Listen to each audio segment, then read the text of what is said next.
This is another, not a Nintendo franchise, but another video game franchise which I enjoyed playing as a child. An older child, I was around 12 or so when I started playing these games. Maybe even a bit younger, maybe, yeah, 10 to 12 is the age range there. But good games. These are the Banjo-Kazooie games by Rare. You have Banjo-Kazooie, Banjo-Tooie.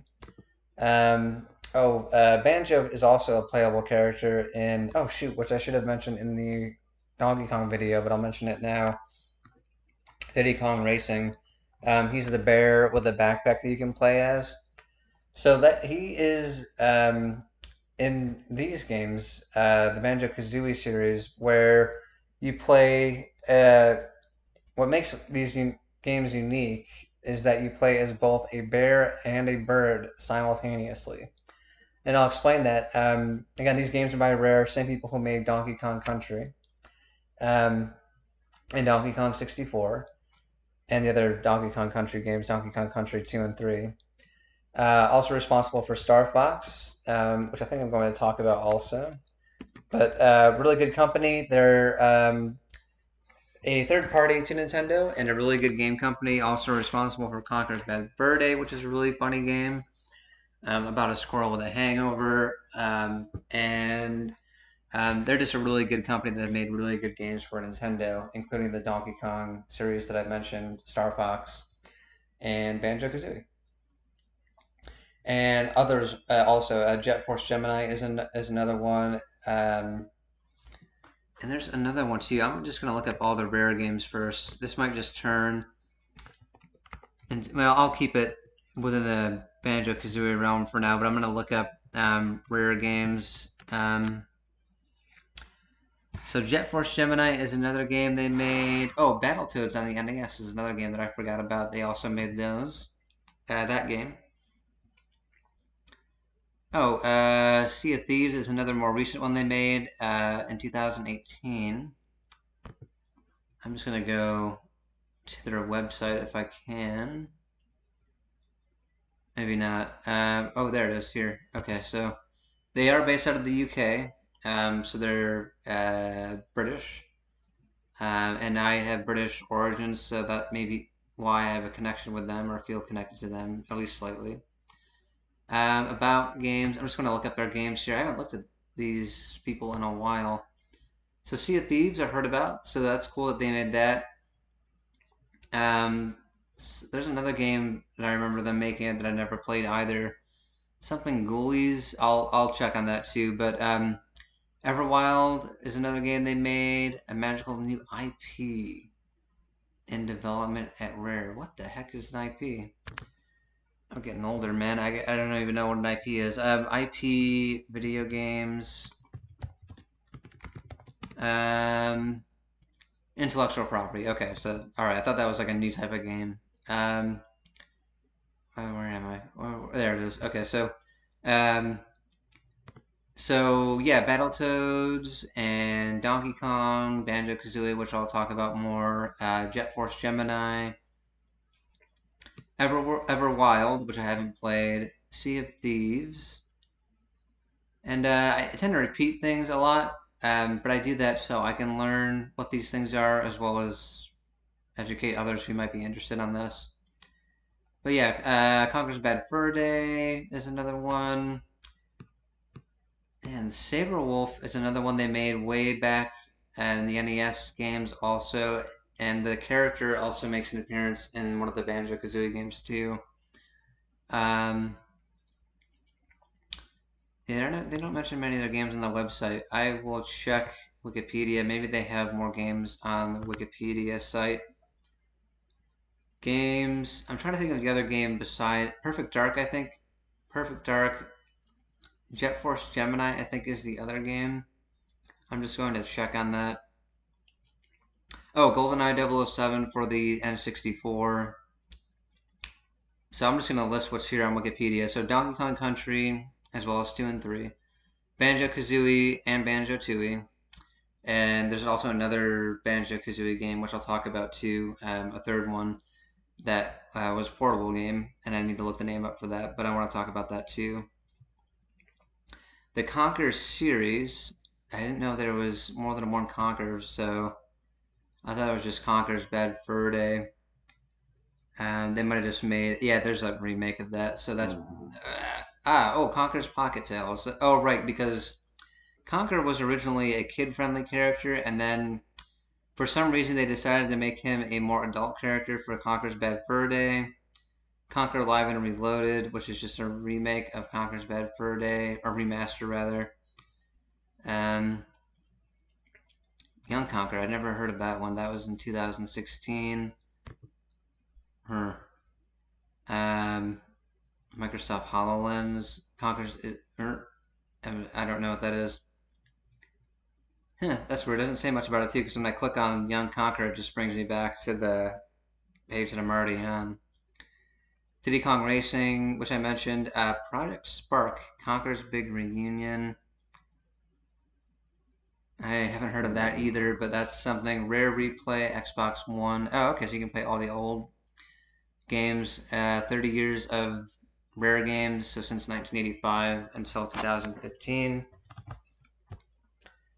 Okay, so that's that. So tons of games. I'm trying to figure out if Jet Force Gemini is a Rare game. I'm 90% certain that it is. But that's another Rare game out there. But anyway, going off on a tangent into Rare when I want to speak about Banjo-Kazooie and Banjo-Tooie and the other Banjo game. Yeah, Jet Force Gemini is Rare also, so check that game out if you're interested in Rare after this. Um, so, back to Banjo-Kazooie. The first game is called Banjo-Kazooie, and as I stated, you play as both a bear and a bird simultaneously. To explain that, you have Banjo the bear. He has a backpack. In that backpack is where his friend Kazooie lives. Kazooie is a large red bird with a long neck, long beak, and she can emerge from the backpack to peck at enemies over Banjo's head. You can use her to make Banjo fly. Um, you can use her to flap, which if Banjo's jumping, she can add more height to Banjo's jump as well as length. As well as slow down Banjo's descent, which will decrease his damage when he lands on the ground. She can be used, her beak can be used, Banjo can jump and then slam into the ground by going on his back, and then her beak will slam into different either items that you want to bust open on the ground or just enemies, whatever you want to do for that. Her legs can emerge from the bottom of the pack, and then she can also emerge, and her legs will carry Banjo around, and she can run faster than Banjo. So if you need to get up a steep slope, or if you just want to get through the level faster, you can use Kazooie's legs that come out of the backpack to carry Banjo around it. And it doesn't make sense physically for such for a smaller bird to carry a big bear around, but for a game, it's fine. So the plot of Banjo-Kazooie, Banjo's younger sister is kidnapped by a witch who wants to use Banjo's younger sister's youth to transform her ugly witch self into a more gorgeous witch self. So the main enemy's name is Gruntilda, the witch. She kidnaps Tootie, Banjo's sister, and if you do die during the game, they do show a bad ending where Gruntilda actually turns into a very attractive supermodel-esque like witch, and then you see what happens to Tootie afterwards. She essentially looks like Gruntilda, which is a short, fat, ugly green witch bear. So, which is sad, but I thought that was cool that they put that in there. But yeah, you can also get a good ending too if you beat the whole game. That ending pops up if whenever you die. But there's a good ending too. I did beat this game as well as Banjo-Tooie. Didn't play much of the third game. That's I think on Game Boy Advance, and I'll research that a bit more as I do this video. But anyway, back to Banjo-Kazooie. I'll get more into the other abilities here. You can also use Kazooie the bird. You can duck down. She will pop out from the backpack, and you can use her to shoot eggs out of her mouth, which you can use to shoot at enemies as well as different targets that you may need to hit to access different parts of the level. There is also, I'm trying to think of another move that she has in that game. I think that's it for her for that. Um, oh, you can also lay an egg, so she can just pop her tuckus out of the back of the backpack, and then an egg can bounce out instead of being shot out. So there are some puzzles that you need to use that ability where you have to not shoot an egg straight at something, but you need to, like, I'm trying to think of the word. Well, lay it on top of something, but it's sort of just like, yeah, I guess that's the most appropriate way to describe it. Lay an egg on top of something. You can do that by, I can't, I don't remember the controls for it, but you can put that into different pots, and you can put it on different like platforms, which will then activate. Anyway, that's another of her abilities. And then Banjo, a bit different. He can run, he can jump, he can paw swipe in this game. He can't in Banjo-Tooie. I don't know why they got rid of that one, but I will describe their abilities in that game also. He can roll. He can do like a basic roll.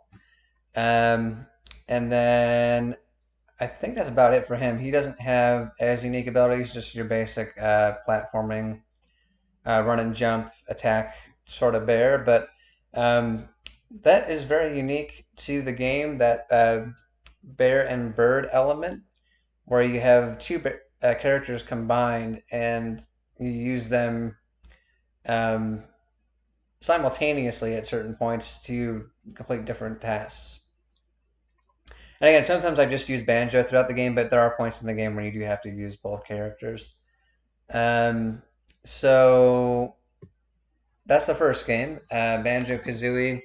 Oh shoot, I forgot. There's another character who I should mention.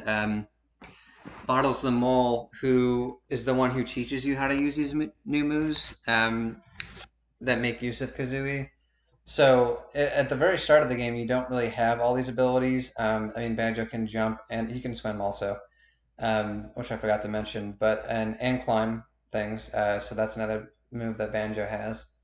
Um, but Bartles is the one that teaches Kazooie her moves. So you access these molehills that are on the ground. Bottles the mole will pop out of it, and then he'll tell you how to do the move. And then once he tells you, you'll have the ability to do that move throughout the game. So that's an interesting element. Also, you do have to earn those moves. They're not just given to you at the start of the game, so you do have to earn them. And that's a cool element, of, which I failed to mention, but I glad that I remembered that.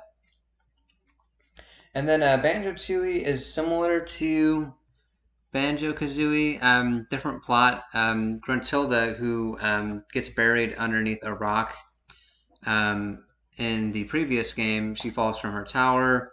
A rock falls on top of her, and she's now stuck beneath the ground. Her assistant, Klungo, also found in the last game, frees her. Oh shoot, I forgot. Mumbo Jumbo. So he's in both games also, so I'll mention him here. He is also in Banjo-Kazooie. He is a shaman with a skeleton mask. And you can go to his hut, and if you earn enough of his tokens by finding them throughout the level, he'll transform you into another type of animal. So I think in the first level, you can transform into an ant. There's another level. I'm trying to remember the different animals you turn into. I know ants, one of them. Let me check. Let's see.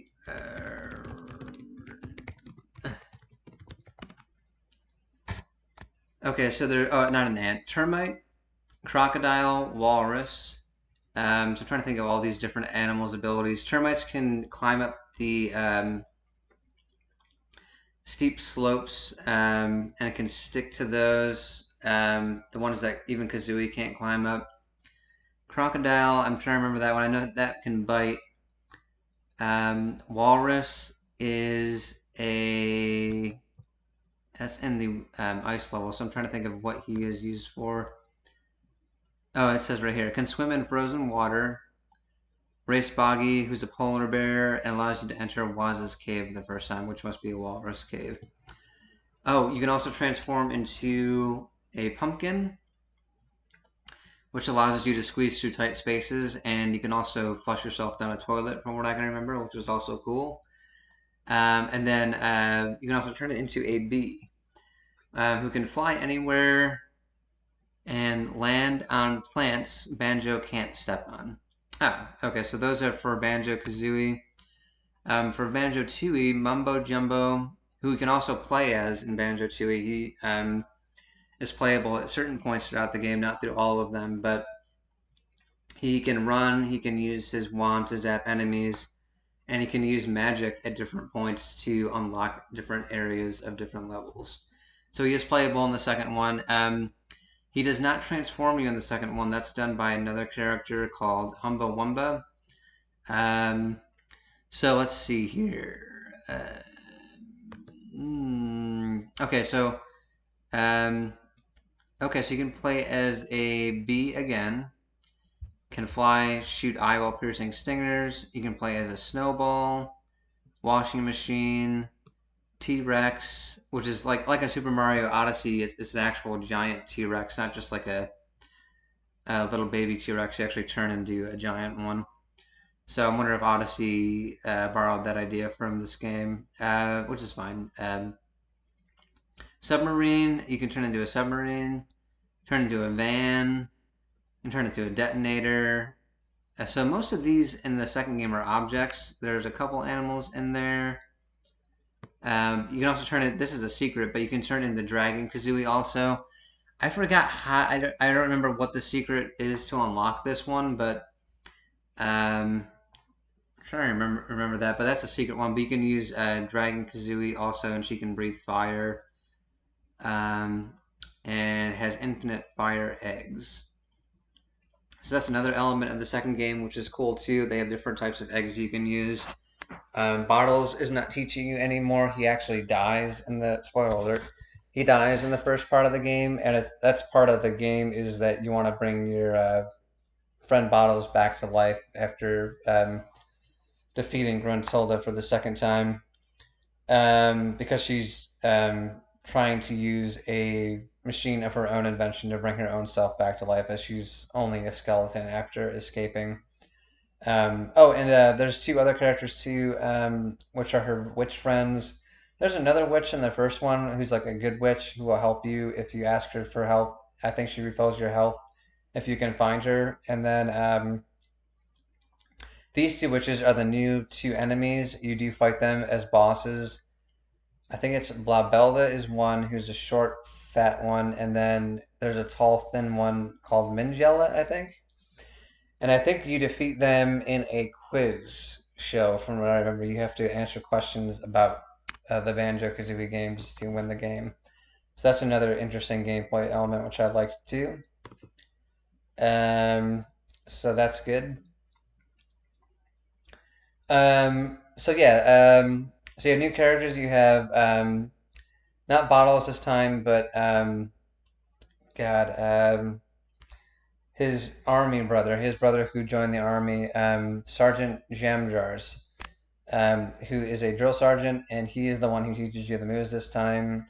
You don't have molehills this time, but you have these metal military mole hatches, which he pops out of. But it's the same idea as Bottles. He'll teach Kazooie her new moves. You have Humbawamba, who will turn you into those different items and animals like Mumbo did in the last game. Mumbo's role is a third playable character. He can run and zap enemies with his wand or staff, I guess would be another word to call that. but he can also use his magic, as mentioned, to open different parts of the levels. He can make it rain in one level, and that's really all I can remember from him. But that's what he's used for.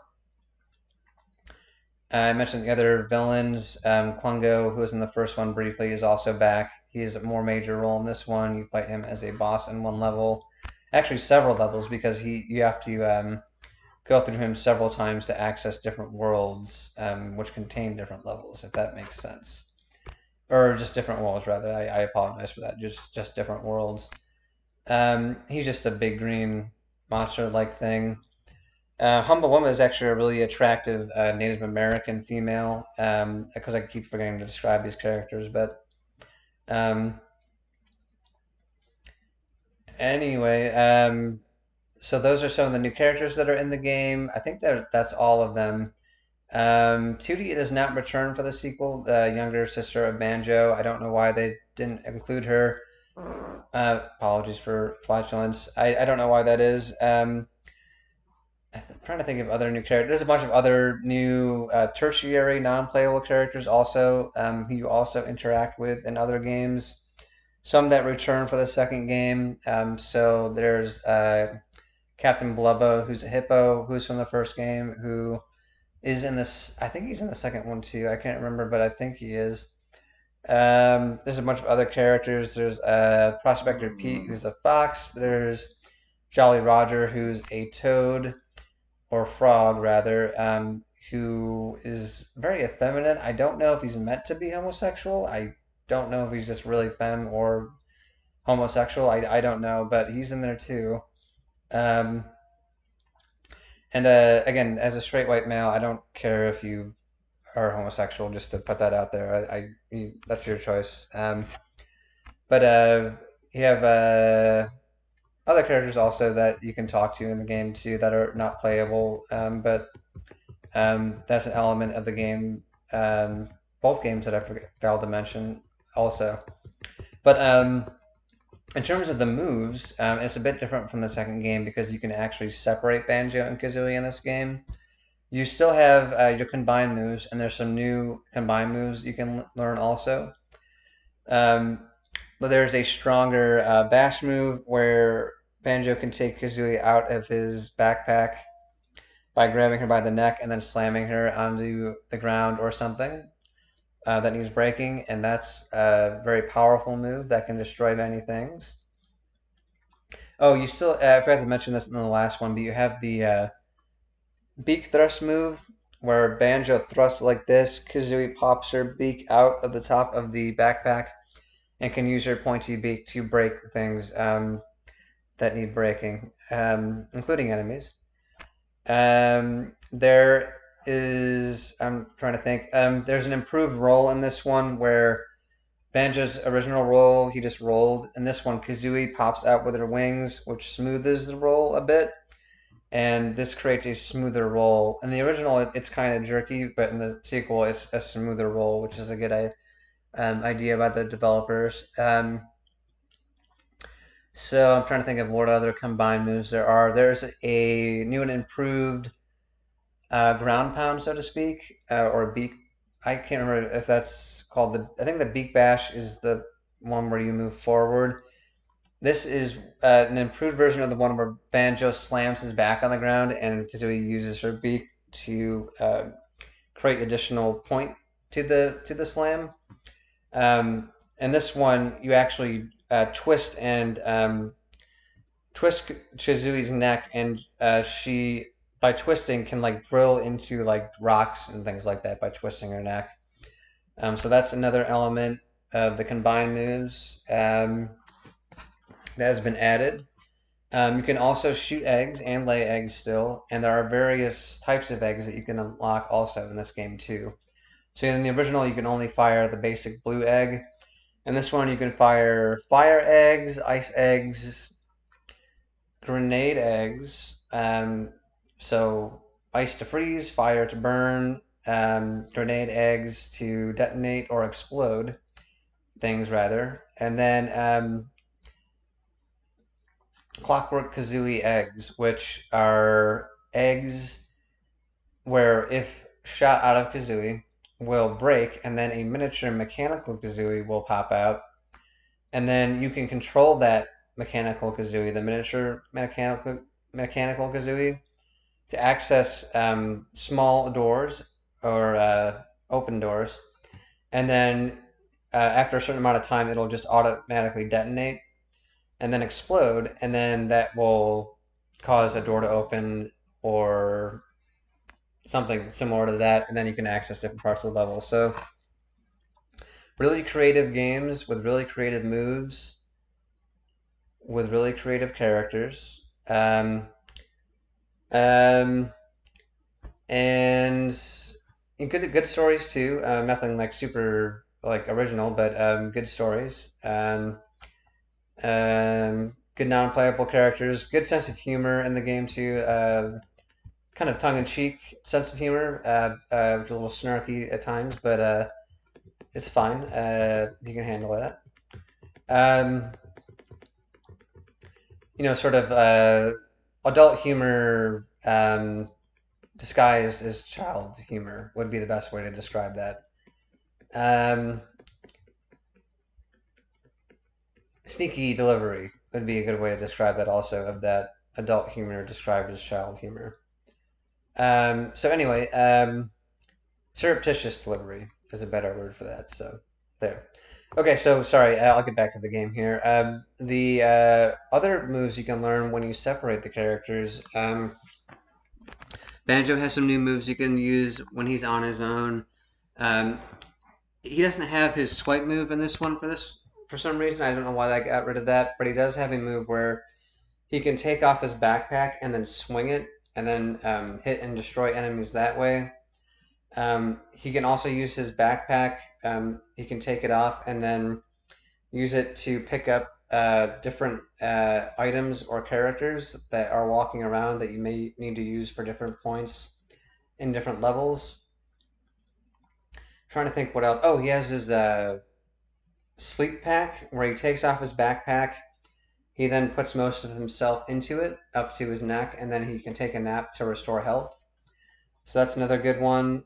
Oh, he can also grab onto ledges now and lift himself up onto those ledges, which is also cool. Um, and I think that's it for Banjo. And then Kazooie, she can fly on her own now. Once she's separated from Banjo, she can still. I think with Banjo, I don't think you can roll with Banjo on his own either, which is weird because you could in the first game, which is strange. But anyway, back to Kazooie. Kazooie can still fly. She can fly on her own as long as you can find a fly pad. Oh shoot, another move I forgot to mention from the first game. There's these jump pads with Kazooie's feet on them, the image of her feet, her talons. If you jump on that and then press A, you can have either Kazooie or Kazooie with Banjo. Kazooie with Banjo will do a super jump. With just Kazooie, she'll do like a super or ultra mega jump. So that's another thing that I forgot about. You have the flight pads that have feathers on them, and I'll have to mention some items to you later on. But yeah, from the first game that I failed to mention also. But anyway, the flight pads Kazooie can use with Banjo. Because of the extra weight, Banjo will slow her flight down a bit, and you can't fly as long. But if you have a flight pad without Kazooie, she will fly for a longer amount of time, and you need to collect red feathers for that, which I forgot to mention. That's the case in both the first and second game. Another Kazooie move, I have to think about this here. Oh, she has a wing whack, so she um, spins herself around, and she uses her wings to defeat enemies. She can still run faster than Banjo, and she can run up the steep slopes either with him or without him.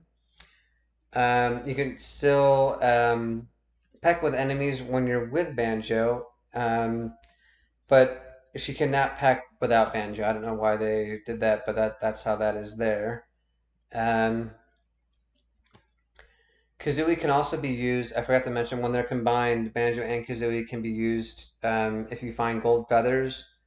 You can gain invincibility. Kazooie will take out her wings, put them over Banjo, and then if you run with Banjo, her wings will protect him from any enemies that will come from him as long as you have gold feathers, which do run out as time goes by, so you do have to collect more to gain that ability. Um, but yeah, I think that's it for all the moves. Both really good games. Um, and those are the ones I played on the N64 when I was younger. There's another Xbox game which I did not play, which is not of the same style. It's more of a build your own car type of game. So it just has Banjo-Kazooie characters where you can build your own cars and vehicles. I think you can build planes and ships and boats and things like that. So I might check that out someday. I have not played that yet, but I am interested in playing it. I like games that where you can design things. I haven't played a whole lot of those, so that does pique my interest for that reason. Um, so I'm going to look up a couple other games that are in the Banjo-Kazooie series. Um, one game is for the Game Boy Advance. It is a sequel to Banjo-Tooie.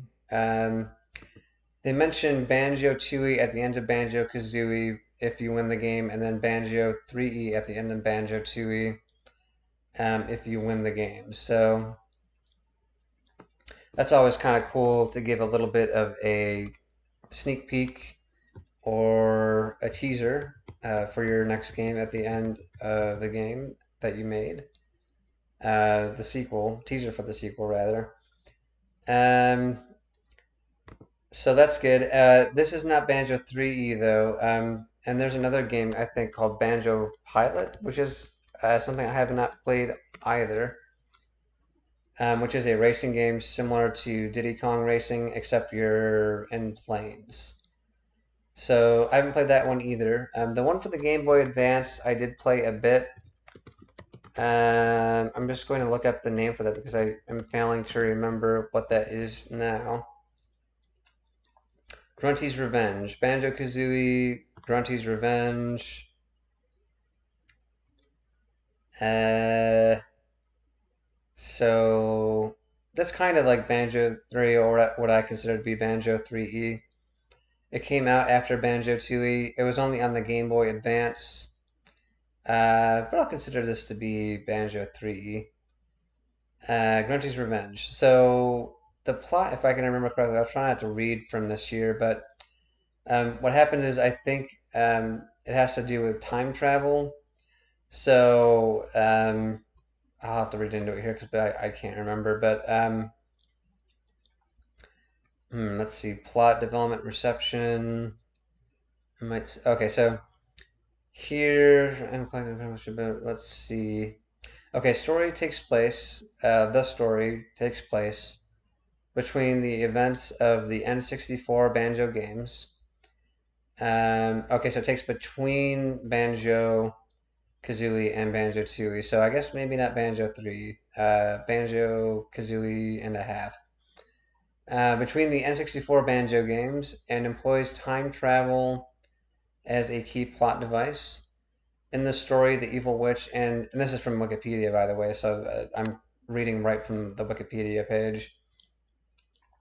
In the story, the evil witch and antagonist of the previous games, Gruntilda transfers her spirit into a mechanical body before kidnapping Kazooie and going back in time to prevent her from meeting Banjo. Um, okay, so Gruntilda goes back in time after her spirit is transferred into a mechanical body and kidnaps Kazooie. Okay, no. Okay, so Gruntilda transfers her spirit into a mechanical body before kidnapping Kazooie, and then goes back in time to prevent Kazooie from meeting Banjo, thus preventing the events of Banjo-Kazooie. So that's not in between Banjo-Kazooie and Banjo-Tooie. That takes place before Banjo-Kazooie if she's going back before Banjo met Kazooie. So I'm going to read into this more here just to verify. So the shaman Mumbo Jumbo sends Banjo back in time to stop Gruntilda. At the start of the game, the player controls just Banjo, who can walk, jump, crouch, and attack enemies with his backpack. Collecting golden musical notes scattered around levels will enable Banjo to produce 3 additional abilities from a mole named Bazai. So that's a new mole character. Eventually, Banjo rescues Kazooie, who rides in his backpack for the remainder of the game. With Kazooie, the player can purchase new abilities such as temporary flight. While Grunty's Revenge game mechanics are largely the same as those from the N64 games, it is presented in 2D from an overhead perspective with pre-rendered graphics. So pre-rendered, I don't know what that means. I kind of know what rendering is. Bitmaps, raster, I kind of know about, so I'm wondering what that means here. Pre-rendering is the process in which video footage is not rendered in real time by the hardware that is outputting or playing back the video. Instead, the video is a recording of footage that was previously rendered on different equipment. So they're using footage from the original Banjo-Kazooie games, and they're now converting it to the Game Boy Advance from the N64. So that's why it's 2D, and that's why it's overhead. I see. Because I know a little bit about compression and data compression with images, like storing JPEG and MPEG, Joint Picture Expert Group, and Motion Picture Expert Group images. I know about like compressing those and in order to store them, as well as to give clearer images. So I kind of know about that process, but I didn't know about pre-rendering, so that's good that I learned that now. So that's cool. You can kind of take what you have from a more modern game and then, I mean, this is my reading of it, and then transfer those graphics to a device that's less capable in terms of graphic storage and display. So rather than the 3D presentation of its predecessors. Okay, that makes sense.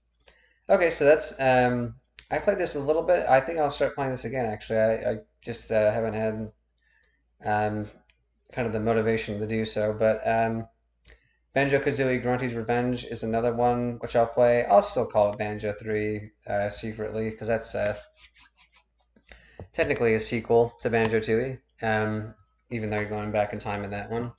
But yeah, the rare games are really good. Banjo-Tooie, Banjo-Kazooie, Banjo-Kazooie Grunty's Revenge, Banjo Pilot I have not played, and the other game, which I'll look up the name now, where you play different types, not play, you build different types of cars and vehicles. Oh, Banjo-Kazooie Nuts and Bolts. I was able to remember that without looking it up. Banjo-Kazooie Nuts and Bolts. I'm just going to take a look at it here. And I'm sorry I'm not providing visuals for any of these video game talks. I'm just being a bit lazy right now, but if you do want to look up images, and I mean, a lot of these games are already well known anyway, so, but you can look them up online if you want. Oh yeah, that's the game. They start off where Banjo and Kazooie are like morbidly obese as they haven't done any adventuring in a while. But I guess they shut it off as you play. But yeah, there's some cool visuals to this. The vehicles that you can build are really unique. The one that I'm looking at now has a couple of balloons on both sides that seem to be lifting 2 orbs, which are underneath this circular protection unit. It looks like a circle that's blocking the orb from hitting the balloon. And there's looks to be a power center in the center, which is like this green battery thing. Banjo-Kazooie are sitting at the top of it, kind of looks like, I mean, this is probably designed by somebody, just like a player, but that looks like a cool vehicle. Underneath that battery thing that I spoke of is a metallic, it looks like a piston of some sort, like a cylinder, a metal cylinder. That has two orbs on the side. So I'm wondering if he was thinking about an acoustic control and junction system with this ECIS, because it seems to have that in mind. Acoustic control and junction system, that's like the main system that powers cars. The pistons that go up and down that are powered by the ignition spark, with the gasoline acting as the fuel to move those pistons up and down. But anyway, I know a good deal about cars, so I might brag a little bit when I'm looking at this now. But